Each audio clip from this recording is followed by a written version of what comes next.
Hello student, जैसा कि आप सब जानते हैं कि यूनिट 4 हमारे पास में है कार्बन एंड इट्स कंपाउंड, जो कि केमिस्ट्री की है। केमिस्ट्री में आपके पास में टोटल कितनी यूनिट्स हैं? 4 यूनिट हैं। ये हमने एक इम्पोर्टेंट एग्जाम सीरीज चलाई है, जो इसमें क्लास 10th के सारे केमिस्ट्री के इम्पोर्टेंट टॉपिक कराए जाएंगे। ठीक है, इसमें unit 4 carbon and its compound की यूनिट है। उसके अंदर आपका एक टॉपिक है इथेनॉल। क्या टॉपिक है? Name ethanol. इथेन प्लस में ऑल। इथेन का मतलब क्या होता है कि भाई आपके पास में कार्बन और कार्बन के बीच में कैसा बॉन्ड है? सिंगल बॉन्ड है। अगर एन आया हुआ है और ई हटा करके हमने क्या लगा दिया है, वहाँ पर जो सफिक्स लगा है वो ऑल है। और ऑल किसके लिए लगाए जाते हैं? अल्कोहल के लिए लगाए जाते हैं। तो इथेन, इथेन का मतलब होता है कि ऐसा कार्बन जिसके अंदर, ऐसा कंपाउंड जिसके अंदर 2 कार्बन एटम क्या होते हैं? प्रेजेंट होते हैं। तो इथेनॉल में क्या हो गया आपके पास में? इथेनॉल का फॉर्मूला हो गया, इथेन का फॉर्मूला पहले क्या हुआ? इथेन का C2H6, और उसके बाद में एक हाइड्रोजन को हटा करके एक OH ग्रुप क्या कर दिया गया? रिप्लेस कर दिया गया। इस तरीके से इसका नाम क्या हो गया? इथेनॉल बना। ठीक है, इसका जो फॉर्मूला होता है वो था C2H5OH। और इस इथेनॉल को हम क्या कह सकते हैं? Ethyl alcohol. क्या कह सकते हैं? Ethyl alcohol.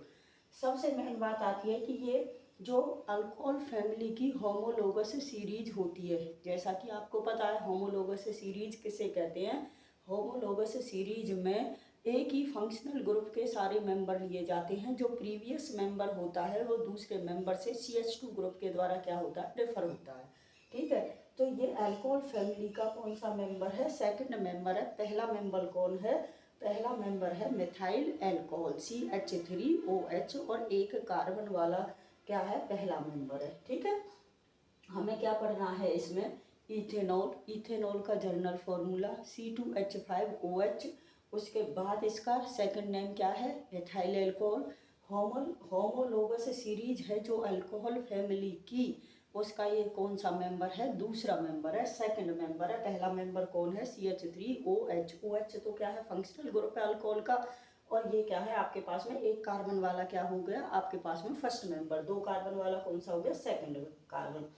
उसके बाद ये आती हैं इसकी फिजिकल प्रॉपर्टीज में। कैसी स्मेल होती है? सबसे मेन बात, जो इथेनॉल होता है, एथाइल अल्कोहल होता है, वो कलरलेस होता है, उसका कोई कलर नहीं होता। दूसरा होता है कि उसकी प्लीजेंट स्मेल होती है। 2 शब्द आते हैं, एक शब्द आता है कि प्लीजेंट और एक आता है पंजेंट। प्लीजेंट का मीनिंग होता है कि सुहावनी चीज, और पंजेंट का मीनिंग होता है कि बहुत ज़्यादा तीखी। तो इसके पास में कैसी स्मेल होती है? प्लीजेंट, सुहावनी होती है इसकी स्मेल। किसकी? इथेनॉल की। सबसे मेन बात, ये वाटर के अंदर क्या होता है? सॉल्यूबल होता है। क्या होता है? सॉल्यूबल होता है। It is miscible with water in all proportion. किसी भी रेशो में लिया जाइए, पानी के साथ में इथेनॉल क्या हो जाता है? घुल जाता है। क्यों क्यों घुलता है? इसका रीजन क्या है? Why alcohol mix with water. Water के साथ में क्यों मिक्स हो जाते हैं जो अल्कोहल होते हैं? क्योंकि जो अल्कोहल होते हैं ये क्या बना लेते हैं? जो इथेनॉल है ये क्या बना लेता है? वाटर के साथ में हाइड्रोजन बॉन्ड बना लेता है। ठीक है, सबसे मेन बात, ना ये एसिडिक नेचर का होता है ना ही ये बेसिक नेचर का होता है। ये कैसा होता है? न्यूट्रल। और न्यूट्रल का हमें कैसे पता चलता है? जब हम लिटमस पेपर को इसके अंदर डिप करते हैं, तो ना ये लिटमस पेपर को क्या करता है? ब्लू से रेड करता है, ना रेड से ही क्या करता है? ब्लू करता है। इट मीन्स ये कैसा रहता है? लिटमस पेपर के ऊपर कोई प्रभाव नहीं डालता है। ठीक है, यहाँ से क्या क्या पढ़ा अभी तक? इसका इथेनॉल। इथेनॉल का जनरल फॉर्मूला क्या होता है? C2H5OH। दूसरा नेम क्या है? Ethyl alcohol. सेकेंड मेंबर होता है किसका? अल्कोहल फैमिली का। कैसा होता है? ये कलरलेस लिक्विड होता है। और कैसी स्मेल होती है? इसकी प्लीजेंट स्मेल होती है। नेक्स्ट हमने क्या पढ़ा कि वाटर के अंदर सॉल्युबल होता है किसी भी प्रोपोर्शन में, इन ऑल प्रोपोर्शन में मिक्सिबल विद वाटर। क्यों? क्योंकि ये वाटर के साथ में कैसे बॉन्ड बनाता है? हाइड्रोजन बॉन्ड बनाता है। उसके बाद मोस्ट इम्पोर्टेंट पार्ट है आपके पास में केमिकल प्रॉपर्टीज कह दिए, चाहे केमिकल रिएक्शंस कह दीजिए। ठीक है, इथेनॉल की भाई किसके साथ में? सोडियम मेटल के साथ में। और डिहाइड्रेशन रिएक्शन, 2 प्रकार की ही ये रिएक्शन दिखाते हैं। पहली रिएक्शन है reaction with sodium. Reaction with sodium में क्या है? 2 मोल्स ले लिया आपने इथेनॉल के, 2 मोल्स ले लिए सोडियम के। यहाँ पर इस वाले हाइड्रोजन की जगह क्या आ जाएगा आपके पास में, सोडियम आ जाएगा 2C2H5O, और यहाँ पर क्या आ गया Na। प्लस में हाइड्रोजन कितने हैं, 2 हाइड्रोजन है, एज ए हाइड्रोजन गैस क्या हो जाएगा, निकल जाएगा। इसका नाम बड़ा ही इम्पोर्टेंट कंसेप्ट रहता है कि इनके नाम आने चाहिए। तो इसका नाम क्या हो गया, इथेनॉल। इसका नाम क्या हो गया, सोडियम। सोडियम, अब यहाँ पर ये क्या दिया हुआ है, सोडियम, और सोडियम के साथ में कौन है, ईथ, और ये ऑक्साइड, तो इसका नाम क्या हो गया, सोडियम ईथ ऑक्साइड। प्लस में कौन सी गैस निकली, यहाँ पर हाइड्रोजन गैस निकली।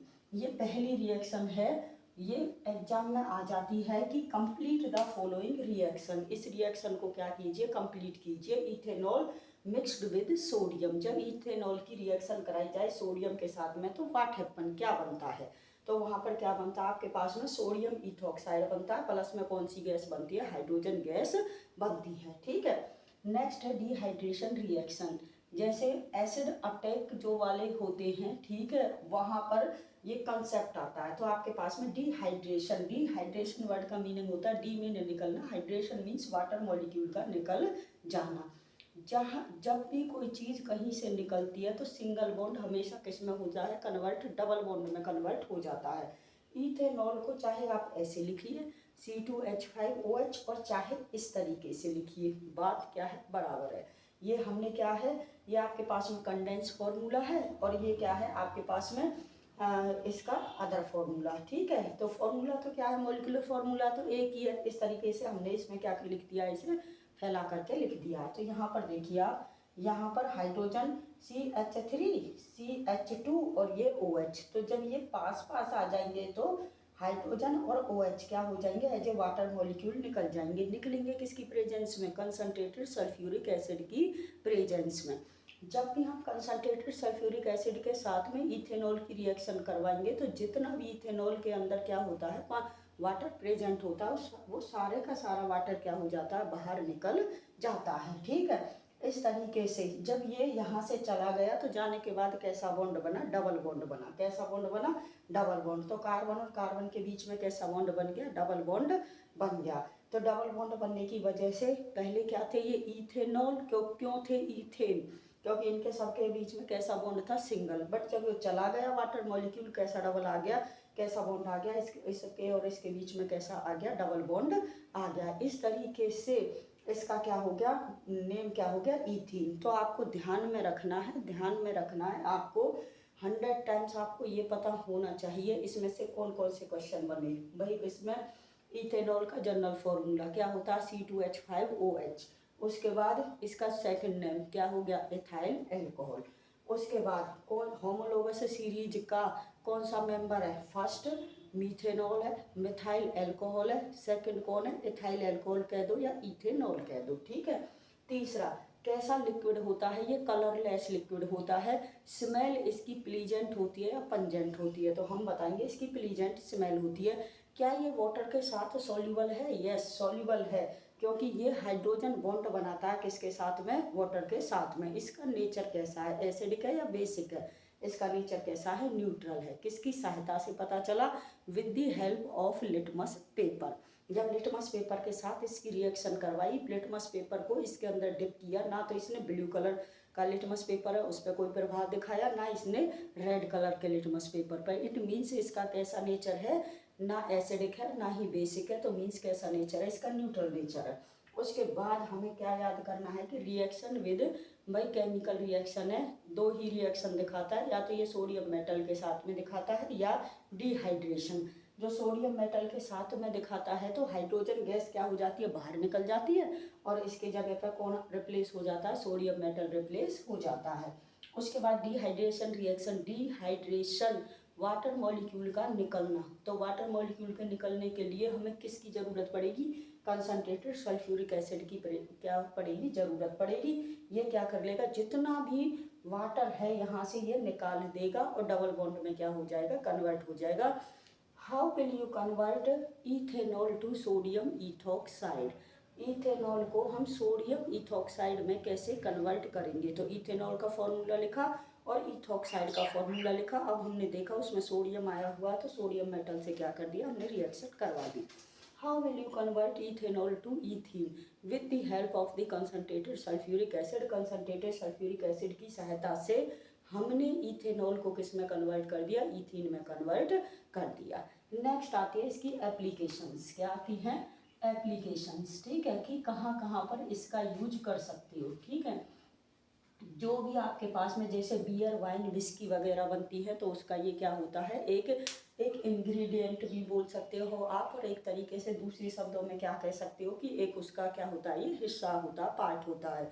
नेक्स्ट आपका अल्कोहल का यूज, इथेनॉल का यूज आप कप सिरप में, टिंचर ऑफ आयोडीन में, या फिर आपके पास में जो केमिकल इंडस्ट्री होती है, फार्मास्यूटिकल इंडस्ट्री जिन्हें कहते हैं, मेडिकल इंडस्ट्री जिन्हें कहते हैं, तो उसमें भी किसका भी यूज कर सकते हो आप, अल्कोहल का यूज, इथेनॉल का यूज कर सकते हो। कहाँ पर, बियर, वाइन, विस्की वगैरह बनाने में इसका यूज होता है, मेडिकल इंडस्ट्री में इसका यूज होता है, आपके पास में कप सिरप बनाने में इसका यूज होता है, और भी बहुत सारे टर्म्स हैं जहाँ पर क्या किया जाता है, इसका इथेनॉल का क्या किया जाता है, यूज किया जाता है। इस तरीके से हम यहाँ पर डेली एक छोटा छोटा सा टॉपिक लेकर के किसकी सीरीज चलाएंगे। यहाँ पर जो इम्पोर्टेंट टॉपिक है पूरी केमिस्ट्री के, यहाँ पर हम लगभग 10 से 15 मिनट के टॉपिक में हम डेली क्या करेंगे, इस सीरीज को, जो ये एक इम्पोर्टेंट सीरीज रहेगी, इससे किस प्रकार के आपके क्वेश्चन बनते हैं, किस प्रकार के आप अटेम्प्ट करना चाहिए आपको, किस तरीके से है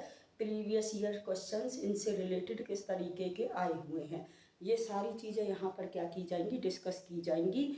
और अब जो नेक्स्ट टॉपिक पढ़ेंगे आपको पता है कितना इम्पोर्टेंट है, इथेनोइक एसिड, CH3COOH। तो अब नेक्स्ट वीडियो में हम क्या देखेंगे, इथेनोइक एसिड देखेंगे। वहाँ पर आपको पता है कि पूछ लिया जाता है कि एस्टरिफिकेशन रिएक्शंस किसे कहते हैं, सैपोनिफिकेशन रिएक्शंस किसे कहते हैं। तो इस तरीके की क्या है, हम एक छोटा छोटा सा टॉपिक लेकर के केमिस्ट्री को अपनी को क्या करेंगे, क्लास 10th की को कवर करेंगे। तो ये जो टॉपिक है हमारे लिए क्लास 10th का है, यूनिट 4 का है। यूनिट 4 से ही हम क्या करेंगे, स्टार्ट करेंगे।